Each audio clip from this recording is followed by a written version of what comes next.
Eğer K vitamininiz karaciğerde, özellikle K1 vitamininiz eksikse şiddetli kanamalara neden olabilir. Son zamanlarda moda olan D3-K2 vitamini preparatlarını yüksek dozda kullandığınızda buralarda pıhtılaşma risklerinin oluşmasına neden olursunuz. Zaten düzgün bir salata tabağında günlük K vitamini ihtiyacınızın neredeyse tamamını ve tamamından fazlasını karşılarsınız.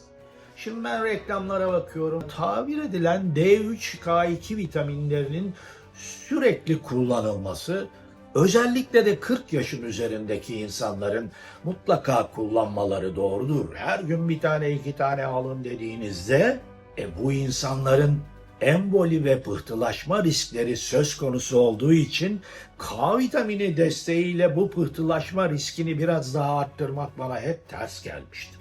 Ama K vitamininin çok başka, çok fantastik, vücudun akıl almaz bir sistemiyle de karşılaştığını unutmamak lazım.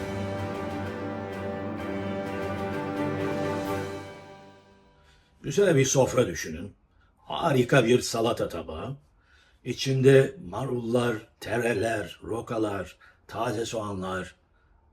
Üstüne de biraz zeytinyağı ilave ettiniz. Harika bir K vitamini desteği aldınız. Bir de yanında fermente ürünlerden yoğurt, peynir, yumurta ilave ettiniz üzerine. Bu defa da K2 vitamini aldınız.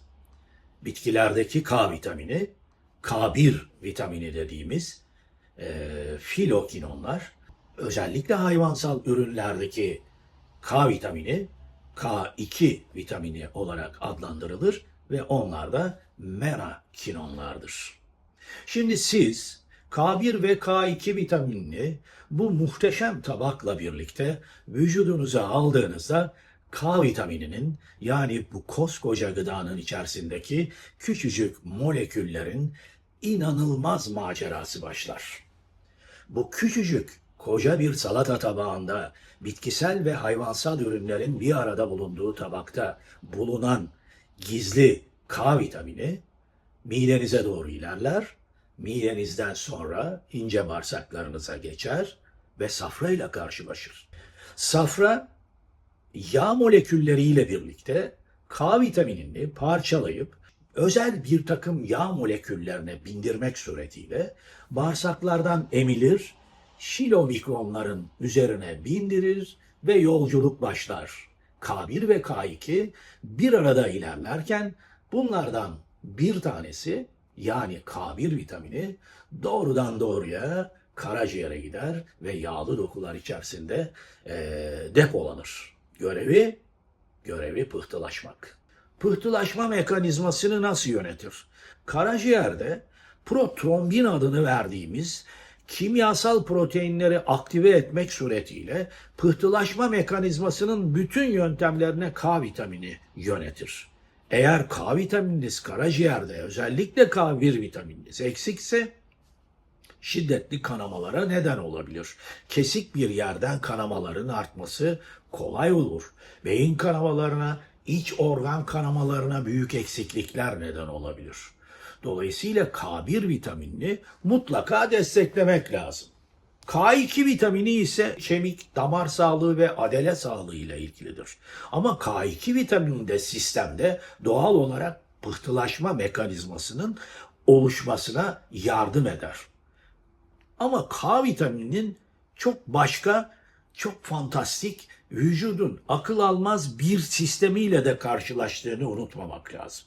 K vitamini diğer kimyasallar gibi parçalandıktan sonra sistemden atılmaz. K vitamini tıpkı eritrositlerde olduğu gibi parçalanır, aktive olur, görevini yapar, parçalanmış ürünlerden yeniden K vitamini üretilmek suretiyle sisteme yeniden entegre edilir. O yüzden birikimi aşırı desteklerle aldığınızda, özellikle son zamanlarda moda olan D3-K2 vitamini preparatlarını yüksek dozda kullandığınızda buralarda pıhtılaşma risklerinin oluşmasına neden olursunuz. Çünkü K vitamini eksikliği Eğer düzgün besleniyor iseniz, yani sofranıza oturduğunuzda basit bir salatanın içerisindeki zeytinyağı, peynir, yumurtayla birlikte eğer günlük doz olarak alıyorsanız K vitamini eksikliğinizin olması pek söz konusu değildir. Peki bu K1 vitamini bitkilerde nereden ve nasıl oluşur? Bitkilerde K1 vitamini fotosentez yoluyla filokinon adını verilen, özellikle klorofilde enerji taşınmasına yardım eden maddelerden başlangıçta oluşur. Bunlar bir süre sonra naftokinon dediğimiz kimyasalları oluşturur. K vitamininin temel taşı naftokinondur. Peki sistemik olarak bu vitaminler acaba sanayi tipi ve üretim aşamasında nereden ve nasıl üretilirler? K vitamini, naftokinon demiştik, petrokimya türevlerinden, kömür katranlarından elde edilen naftalinden üretilir. Naftalin, naftokinona dönüşür ve içerisine ve arkasında bazı kimyasallar bağlanarak K1 ve K2 vitamini haline gelir. Ve bunlar kapsüllerin ya da damlaların içerisinde yağ moleküllerine, çünkü K vitamini yağda eriyen bir vitamindir, yüklenmek suretiyle aktif hale getirilebilir. Son zamanlarda dikkat çekici bir şekilde özellikle atrial fibrilasyonlarda, kalp problemlerinde, embolilerde K vitamini eksikliği fazlalığı pıhtılaşmayı oluşturacağı için kan sulandırıcılar kullanılır. Pek çok kardiyoloji ve dahiliye kliniklerinde pek çok hasta için kan sulandırıcı adı verilen ilaçların kullanılması yoğun bir şekilde vardır. Siz kan sulandırıcı ilaçlar kullanırsanız eğer, birinci sınıf kan sulandırıcı kullanmalarda bu ilaçlar K vitamininin çevresel döngüsünü engellemek suretiyle K vitamininin eksikliğini azaltarak kanama ve pıhtılaşma mekanizmasına etki eder. Yani pıhtılaşmayı engelleyerek kanı bir miktar inceltir ve sulandırır. Böylece herhangi bir emboli riskinden ya da sistemik bir hastalıktan sizi uzaklaştırır. Son zamanlarda ikinci nesil kan sulandırıcı ilaçlar kullanıyoruz. Bu ilaçlar K vitamininin vücuttaki döngüsüne etki etmeden başka pıhtılaşma faktörleri üzerine etki etmek suretiyle kanımızın biraz daha sulanmasına, emboli risklerinin ortadan kalkmasına, pıhtılaşma faktörlerinin azalmasına neden olan ilaçlar olarak kullanılmakta. Şimdi ben reklamlara bakıyorum, doktor arkadaşlarıma da saygı duyuyorum. Tabir edilen D3, K2 vitaminlerinin sürekli kullanılması bana göre özellikle de 40 yaşın üzerindeki insanların mutlaka kullanmaları doğrudur. Her gün bir tane iki tane alın dediğinizde bu insanların emboli ve pıhtılaşma riskleri söz konusu olduğu için K vitamini desteğiyle bu pıhtılaşma riskini biraz daha arttırmak bana hep ters gelmiştir. Eğer K vitamini alacaksak zaten düzgün bir salata tabağında günlük K vitamini ihtiyacınızın neredeyse tamamını ve tamamından fazlasını karşılarsınız.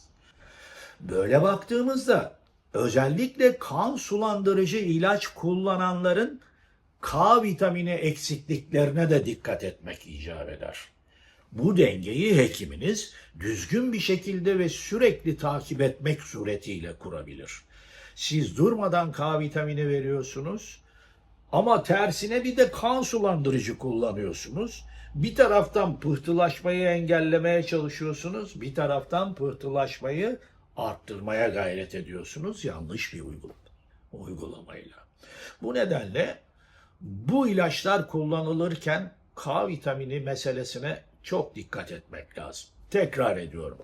K vitamini eksikliği düzgün, uygun yeşil sebzeler, yumurta, yoğurt gibi hayvansal gıdalar kullandığınızda ne K1 vitamininiz ne K2 vitamininiz kolay kolay eksilmez. Ama bazı hastalar ameliyattan sonra kanama riskleri artar. Durmadan bir sızıntı söz konusudur. Ben o hastalara yüksek dozda intravenöz yoldan K vitamini yaparım ve sonuçlar gayet başarılı olur. Ama bu arada bu vitamini verirken emboli risklerini asla unutmamak lazım. D3 vitamini kalsiyumun kandaki emilimini sağlayabilir. K2 vitamini de bunun kemiklere implante olmasına, yerleşmesini sağlar. Bunu desteklerken bir taraftan sistemi ortadan kaldırmak, sistemi emboli riskiyle karşı karşıya bırakmak bana göre uygun değildir. Bu hayatınız içinde örnek olmak zorunda.